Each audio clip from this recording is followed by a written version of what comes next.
Greeting world, we are anonymous.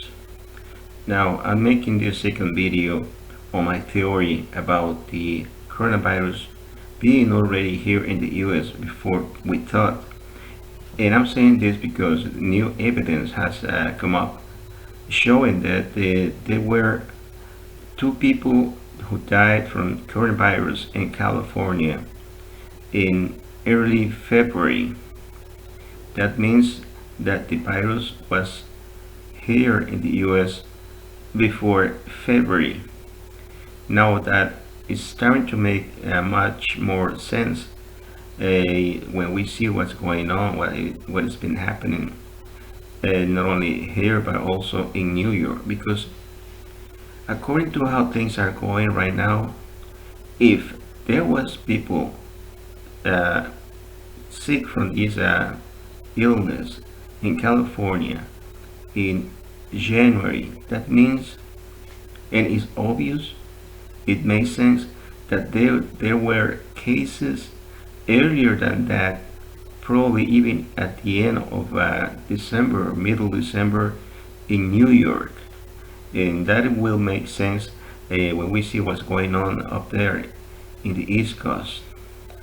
So I got the evidence here, and I'm going to share with you this short video that was a broadcast for CNN, so you can see where am I getting this information from. Here is the video. And not surprising at the same time, because I think for some time we have thought that the first patient that we diagnosed in the United States, did we just happen to catch the very first patient?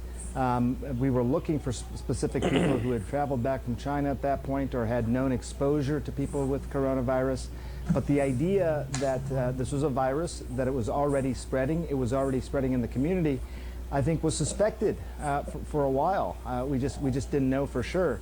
So if you put up that timeline again and say February 6th and February 17th, I believe, with these patients now, when they went back and looked, they were suspicious. Maybe they were thought to have had the flu before.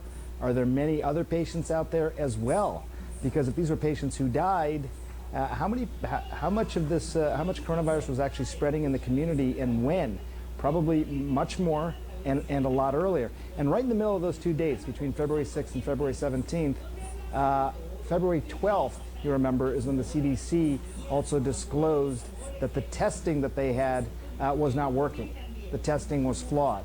So this is a combination of things: inadequate testing, not testing the right people, and now as a result recognizing that this was probably spreading much earlier in the community.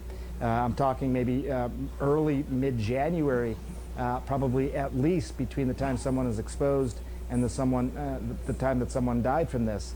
Also, just one other thing I'll add to this: January 31st is when that travel ban from China was implemented. Obviously, I think it made sense to a lot of people at the time. When we start layering in this new information, it's going to become clearer, I think, that the virus was already here by that point.